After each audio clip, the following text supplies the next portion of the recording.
आदाब। Hello friends, आज हम तैयार करेंगे विंटर स्पेशल गाजर का halwa. Indian dessert specially made in winters with carrots. Carrot halwa ये मेरे सासू माँ की रेसिपी है और इसको मैं बिहारी स्टाइल में तैयार करूंगी। हर घर का अपना अलग तरीका होता है गाजर का हलवा बनाने का, तो आज आप मेरे तरीका देखिए और आप घर में जरूर ट्राई करिएगा। इसमें हम मावा का यूज नहीं करेंगे, इसको हम ग्रेट नहीं करेंगे, बहुत ही आसान तरीके से इसको हम तैयार करेंगे। हमारी मदर इन लॉ के टिप्स लेके इसको मैं तैयार कर रही हूँ और बहुत ही लाजवाब तैयार हुआ है और जायके में बहुत जबरदस्त है। नो मावा नो ग्रेटिंग वाला गाजर का हलवा तैयार कर लेते हैं। 2 किलो गाजर थी, ये दूध भी रखा। बताइए कैसे बनेगा ये गाजर का हलवा? जल्दी हमें बनाना है, मेरे पास टाइम नहीं मम्मी, तो आप थोड़ा बता दीजिए। ऐसा है दुल्हन, ये इसको 2 किलो दूध और 2 किलो गाजर को काट के उसमें डाल दें। किसमें डालना है मम्मी?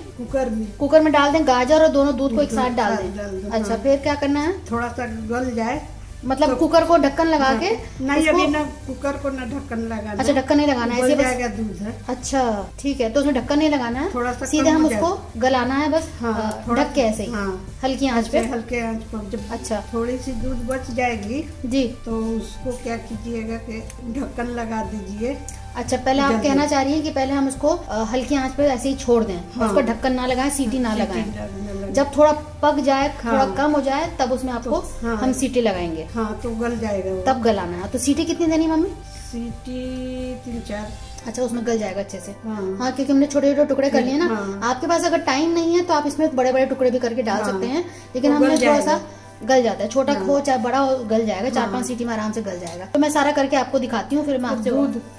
दूध के साथ करने से ज्यादा अच्छा रहता है। अच्छा, कुछ लोग पानी भी डाल के गलाते हैं, लेकिन हम लोग दूध में करेंगे। हमारे बिहार में इस तरह से, हम जहाँ जिस इलाके के हैं वहाँ पे दूध के साथ उबाला जाता है इसको। ठीक है ना मम्मी? पीस दिया जाता है, पीस दिया जाएगा, या फिर ऐसे ही उसको हम गला लेंगे, मथ देंगे। चलिए पहले इसको इतना कर लेते हैं। तो ये मैंने इस कुकर में डाल दिया है। अब इसमें मैं, क्योंकि 2 किलो गाजर थी, तो काट पीट के उसका छिलका हटा के, ऊपर का नीचे का हटा के पोर्शन, वो 1.5 किलो रह गया होगा। तो अब हम इसमें 1.5 किलो ही दूध डाल देते हैं। अगर हम अभी सीटी लगा देंगे, ढक्कन बंद कर देंगे, तो दूध इसमें से निकलने लगेगा। थोड़ा सा ही कम हो जाए तब हम इसको ढक्कन लगा के बंद करेंगे। तो अभी इसको मैं मीडियम फ्लेम पे रखती हूँ। तो अब एक और आपको मैं खास टिप बता देती हूँ, क्योंकि हम दूध का काम कर रहे हैं, तो हमारा कुकर जो है कोई मिर्च मसाले का नहीं होना चाहिए, और ये भी जिसे हम चलाएंगे वो भी मिर्च मसाले का नहीं होना चाहिए। अदरवाइज क्या होगा कि हमारा दूध फट जाएगा और जो हम हलवा बनाने चलेंगे वो कुछ बन जाएगा कुछ और। तो इसलिए आपको इस बात का ध्यान रखना है, आपके जितने भी बर्तन हो मिर्च मसाले वाले ना हो। तो अब इसको मैं पकने देती हूँ थोड़ी देर के लिए। कुछ लोग जो है इसमें पानी भी डाल के उबाल लेते हैं, गला लेते हैं, लेकिन हम पानी में नहीं करेंगे, इसको दूध में करेंगे, क्योंकि दूध पकते पकते वही मावा तैयार हो जाएगा। 20 मिनट मैंने इसको बिना ढक्कन के पकाया था। उसके बाद मैंने कुकर का लिड बंद कर दिया। 4 से 5 सीटी देने के बाद इसकी ये कंडीशन है। अब मैं आपको दिखा देती हूँ, गलावट का काम हो चुका है, दूध पूरा सूख चुका है। अब दूध देखें बिल्कुल मावे की तरह हो गया है। अब इसकी गलावट आप देख लीजिए, ये देखिए ऐसे बिल्कुल गल गया है। अब इसका भुनाई का काम शुरू करेंगे। तो थोड़ा इसका मुंह छोटा है कुकर का, तो इसको हम बड़े मुंह वाले कढ़ाई में इसको पलट लेते हैं, फिर उसमें इसकी भुनाई करेंगे। अब मैंने इसको कढ़ाई में पलट दिया। दोबारा से हम थोड़ा दूध डालेंगे। आधा लीटर दूध में से डाल रही हूँ, मलाई है इसमें, साथ में मैंने डाल दी है। अब इसके साथ धीरे धीरे हम भूनेंगे, क्योंकि इसमें बिल्कुल ही दूध खत्म हो गया है, तो थोड़ा सा दूध डालना है हमें। हल्की आंच पे इसको हम भूनेंगे। धीरे धीरे इसका ये दूध सूखेगा और ये और बारीक होता चला जाएगा। थोड़ा इसको हमें बारीक करना है, क्योंकि अभी थोड़ा मोटा मोटा है। तो जैसे जैसे ये चलाएंगे वैसे वैसे ये बारीक होता चला जाएगा। और फिर उसके बाद इसमें घी डालेंगे हम। पहले थोड़ा सा ये वाला दूध को सुखा लेते हैं और इसको थोड़ा बारीक कर लेते हैं। तो 10 से 15 मिनट लगेगा ये काम होने में। अब आप देखें कि भुनते भुनते इसका दूध भी दोबारा सूख गया है और ये कितना पहले से बारीक हो गया। अगर आपको लगे कि बारीक नहीं हुआ है तो आप दाल घोटनी ले लीजिएगा, उससे थोड़ा सा मैश कर लीजिएगा। वैसे तो ज़रूरत नहीं है, लेकिन आपको लगे तो आप उसको थोड़ा सा घोट लीजिएगा। आप जो नाथूस में और हल्दीराम में जो देखते हैं गाजर का हलवा, उसमें बिल्कुल वो ग्रेट करके उसको सिर्फ उबाल लेते हैं, और फिर उबालने के बाद थोड़ा घी में भूनेंगे और फिर उसमें वो मावा मिला देते हैं। तो इसलिए उनका गाजर जो है साबुत साबुत दिखता रहता है। तो लोगों को लगता है कि वो बहुत अच्छे, लेकिन उसमें उतनी भुनाई नहीं हो पाती है जितना इस तरीके से करने में भुनाई होती है।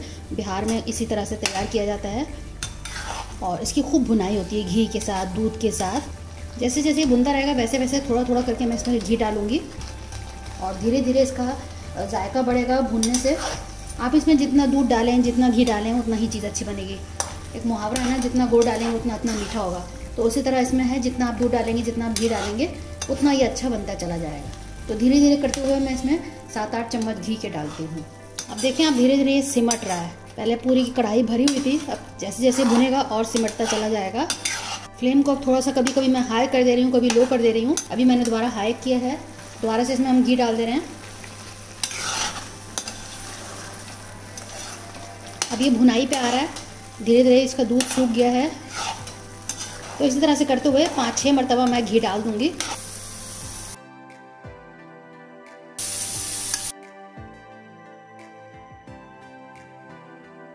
अभी अच्छा खासा भुन चुका है और इसमें अब हम चीनी डालते हैं। 1 कप मैंने अभी चीनी डाली है इसमें।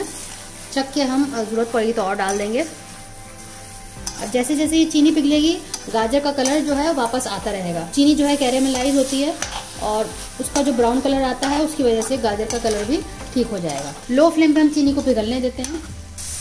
चीनी पिघल चुकी है, अब ये लगभग भुनाई पे भी कंप्लीट हो चुकी है। इसमें थोड़ा सा दोबारा मैं 1 टेबलस्पून घी डाला है, तो समझ लीजिए कि 6-7 चम्मच यानी कि टेबल स्पून मैंने डाल चुकी हूँ इसमें।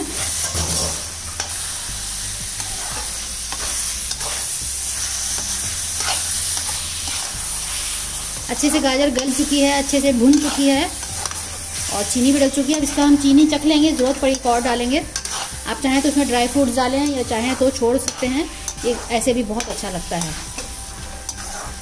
बादाम काजू को थोड़ा सा घी में भून लीजिएगा और फिर ऊपर से आप डाल सकते हैं। अब आप देखें कि हलवा बिल्कुल तैयार हो चुका है। घी भी छोड़ दिया है, आप यहाँ पे देख सकते हैं घी आ गया है।